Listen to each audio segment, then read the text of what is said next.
Hello everyone, I hope you're all doing very well. Today we compare... Hello everyone, I hope you're all doing very well. That was an old video, the SD-10 versus the AIM-120 versus the R77, the Bravo and the Charlie version for the 120 that was recorded in the 21st of December. And so we were looking out the differences between the SD-10 and the 120 back then, and we've just had a whisper from an insider that it's changed massively in the new version 2.5.6. so we're going to go and compare it now to how it was then. So then we did a test. We got all of us information and we fired our missiles together. As you can see, it's all firing there. We were all together at an Angels of 16.5 ASL at a TAS of 500 and a CAS of 380 or 382, I believe it was. The hostile was exactly the same parameters but opposite to us, so 382 IA CAS and Angel 16.5. We fired at exactly, remember, at the fire, we fired at exactly 25 nautical miles from the hostile, and we compared all of those missiles, and we can see the missiles we compared, and we found that the SD-10 was by far a bigger range and a kinetic killer than anything else. In fact, the Bravo and the R77 didn't even reach the target at those parameters. We're now going to repeat exactly the same test. If you want to know any of the parameters, just go back and listen to what I just said, or come and watch the original movie here, and you'll know. We're going to go and first of all test, well, really we're just going to test the AIM-120C first of all versus the SD-10 and see what has changed. Okay, I'm in my Hornet Mobile now. RC is in the Jiffy Pop. I'm going to fire an AIM-120C. It's at the specified range and speed and altitude. RC is going to fire the SD-10, one of. Stand by, make sure you're in formation with me, RC. 3, 2, 1, go. Auto throttle on, autopilot on, barometric hold on, check and check. Air to air on, missile select on, TDC assigned to right screen, lock target with STT, and cap is ready to fire. We're currently at 33 miles and waiting. Amazing how twitchy this jet is compared to the AIM-10. Yeah, your position's good, it's near enough. 3 miles to go. Get ready. Wait. And 3, 2, 1, fire. Pretty good. Whoa, look at those babies go. Mine's gone higher and yours has gone low, or the other way around. I'm not entirely sure. Yours went high. Yep, so yours has gone left, so they've changed the coding, so the SD-10 now no longer lofts, or maybe there's a separate option, I don't know. AIM-120 is lofting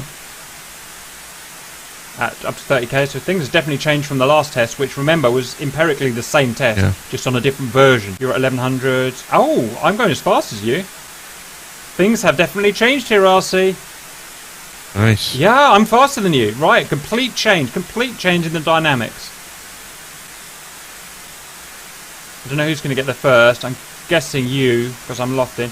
POW 572, and interestingly, POW 734. So a complete change there. Mine's got much longer range, that means. Missile is being created at 25.05 nautical, so we can't get much more accurate than that. Everything's in place. Let's see. Already we can tell just from watching DCS that was completely different to how it used to be. Pretty much within, simultaneous there. You're not going to get much more accurate than that. Note, obviously, the 120C is now lofting while the SD-10 isn't. So that's a change. So this is going to get slower to begin with, obviously, because of gravity and whatnot. Conservation of energy. So let's follow this guy here. Now, it got well over 2,000 before, and it does still peak now at 2200, which I think is about the same peak as it was. But interestingly, the AMRAAM must get faster. Yeah, the AMRAAM's going to get faster than it was before.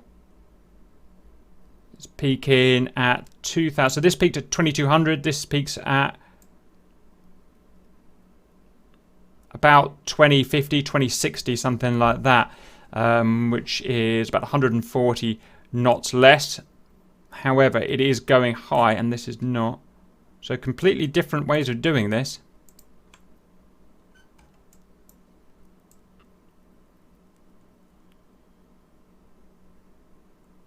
Really interesting that is. So we've got critically, we've got an impact speed. Impact speed is really our most important thing here. It's the thing that's going to essentially judge our range that the missile can be effective at. If it's impact speed of 100 knots, then it's pretty much useless at that range. But if it's an impact speed of 1,000 knots, it's incredibly actually useful at that range. So we've got an impact knots, as we thought, of about 580 TAS with this here. And we've got an impact speed of the AIM-120C because it's coming down on that trajectory of a lot more. So 580 and 730, the difference being, what, 150 knots more? So, I mean, according to that physics, I'm certainly not an expert. I think now the AIM-120C appears to have more range now than the SD-10. And more importantly, it's not really the range that's actually that important. What is important is the KE that it has, the speed that it has when it hits the target. That's what's really important. Because like I said, a missile that's traveling 150 knots is, it's useless pretty much. But a missile that's coming in at 700 knots is very difficult to dodge, difficult to turn around and dodge. That's only showing it in one scenario.